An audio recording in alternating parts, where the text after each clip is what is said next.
दोस्तों ये है hero Honda super Splendor bike. और ये बाइक चलते चलते घर पे रखा गया था और चलाने के बाद ही रखा गया था। और जब 6 महीने के बाद बाइक को स्टार्ट करना चाहा तो यहाँ देखा कि उन्होंने किक जाम हो गया, किक काम नहीं कर रहा है। तो ये किक देख सकते हैं, मैं भी अगर इसे दबाना चाहता हूँ तो ये नीचे दबता नहीं है, ये जाम रहता है। तो आखिर इसमें क्या प्रॉब्लम आ गई तो मैं आपको बताने वाला हूँ। तो ऐसा है कि 6 महीने पहले बीच में बरसाती का भी सीज़न था और इन्होंने अपनी बाइक को बारिश में रख दिया था, बाहर ही रख दिया था।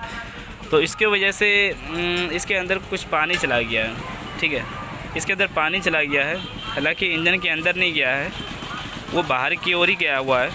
तो मैंने यहाँ से खोल कर देखा एक्सीलेटर, तो एक्सीलेटर से ही हमें पता चल रहा है यहाँ पे कि थोड़ी बहुत पानी का असर इसके ज़रिए से गया हुआ है। चाहे जहाँ से भी गया हो वो पानी यहाँ से होते हुए वो हेड पर आया है और हेड का वाल या पिस्टन में थोड़ी बहुत इसके अंदर गई है और वो पिस्टन को जाम कर दिया।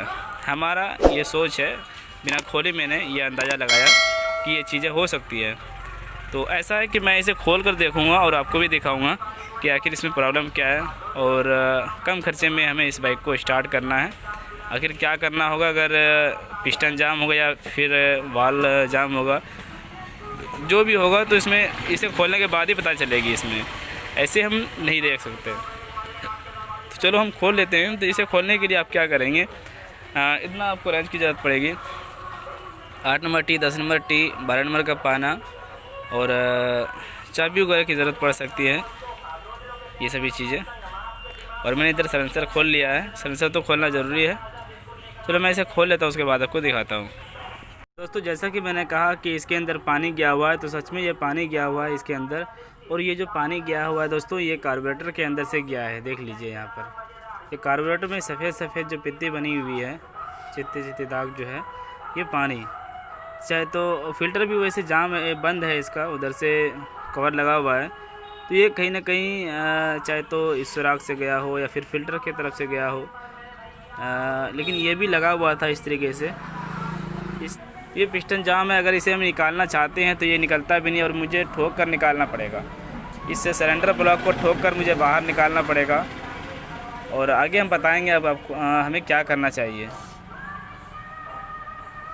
मैंने सारा पार्ट्स बाहर निकाला तो मैंने देखा कि ये पिस्टन जाम है और पिस्टन सिलेंडर को मुझे ठोक कर बाहर निकालना पड़ा। ये इतना जाम था। यहाँ पे मैंने चोटें मारा एक हथौड़ी से और बाहर की ओर चोट मार दिया, तो ये फिर बाहर निकल गई। और ये देख सकते हैं इसके अंदर ये जंग भी लगा हुआ है। तो ये पानी का असर है, पानी की वजह से ये जाम हो गया था। तो पानी जो असल में गया दोस्तों, ये यहाँ से गया। देखिए ये कार्बोरेटर का जो पाइप होता है, इसके ज़रिए से इस वाल्व में आया और वाल्व के ज़रिए से यहाँ पर ब्लॉक में आके रुक गया इस जगह पिस्टन के ऊपर। तो जाहिर सी बात है, पानी जब भी किसी लोहे की जगह पे जाती है तो वो जाम कर देता है। तो असल में दोस्तों यहाँ पे क्या होता है कि बाइक जो हम बंद करते हैं तो उस टाइम हमें ये थोड़ी पता रहता है कि इसका वाल्व खुला हुआ है या फिर बंद है। ये वाल्व असल में है कि ये टाइमिंग से आउट हो जाती है, ये वाल्व खुला हुआ रह जाता है।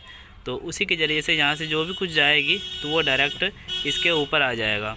तो वही हुआ कि इसके अंदर पानी गया और वो उस वाल्व जो उठा हुआ था तो उसके हिसाब से ये पानी इसके अंदर आ गया।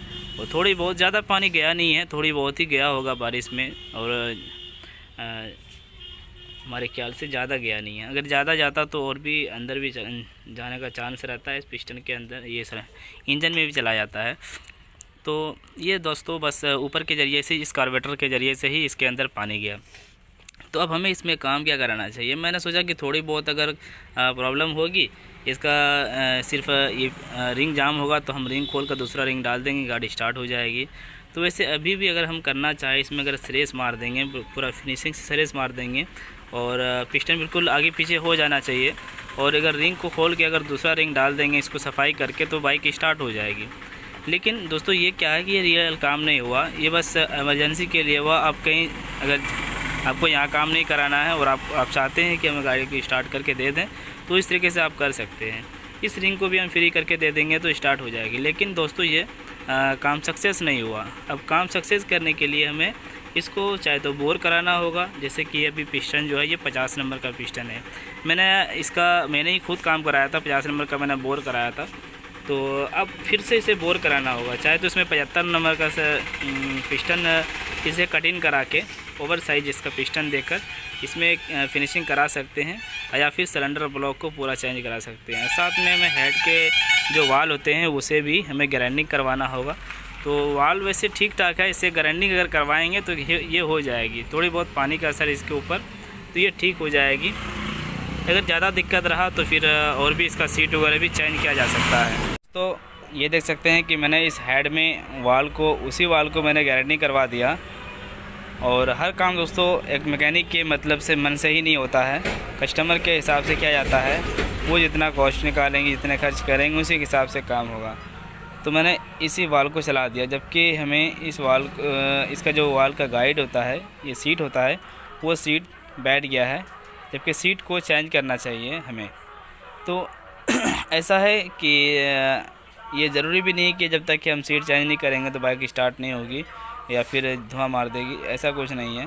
अगर कर देते तो और भी अच्छी होती, ये वाल थोड़ी बहुत ऊपर की ओर आती और सही तरीके से ये वाल वर्क करता। और ऐसा नहीं है कि ये अभी भी नुकसान करेगी, लेकिन इसमें सीट लगना चाहिए था। तो जिस तरीके से खर्च करें उसी हिसाब से काम होगा। बाकी मैंने इसमें देखिए कि पिस्टन मैंने एक तो पहले से 50 नंबर का इसमें बोर किया गया था, सुपर सिलेंडर वाली पिस्टन। अब 50 के बाद तो 75 होता है, तो 75 पिस्टन नहीं था, तो सिटी 100 का मैंने 25 नंबर का बोर करा दिया। सिटी 100 पिस्टन, बजाज सिटी 100 का, उसी का मैंने इसमें बोर करा दिया। तो अब ये क्या है कि ये बाइक चल सकेगी और धुआं भी नहीं मारेगी। कुछ दिन ये अपने अपना बढ़िया से चला सकती है ये, ठीक है।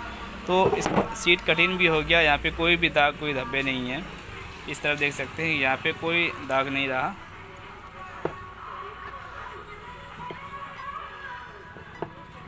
देखिए ये सही तरीके से कटिंग हो गई। पहले इसमें दाग आ गया था, पानी का दाग आ गया था, लेकिन एक तरफ दोस्तों थोड़ा रह गया। देखिए मैं आपको दिखा देता हूँ, इधर रह गया इस साइड में, ये इस साइड में दाग थोड़ा रह गया। देख सकते हैं कि अगर यही चीज़ है, हम लोग क्या कर सकते हैं, हम मैकेनिक लोग ज़्यादा से ज़्यादा मेहनत करते हैं। 25 पर भी ये दाग ख़त्म नहीं हुआ, हम 50 करेंगे बोर, तो उसमें भी होगा या नहीं होगा ये कोई गारंटी नहीं है। अगर हम कस्टमर को कह दें कि भाई ब्लॉक नया डलवा लो, 2900 रुपये इसमें लगते हैं, तो 2900 रुपये उसके पास पैसे नहीं है, तो हम क्या करेंगे।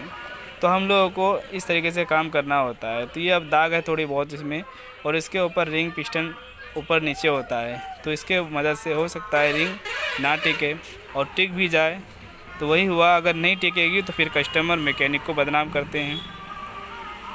दोस्तों समझ चुके हैं कि मैं आपसे क्या कहना चाह रहा हूँ, तो बस हमें इतना ही बताना था। तो ये वीडियो कैसा लगा कमेंट करें, पसंद आए तो लाइक करें और शेयर करें।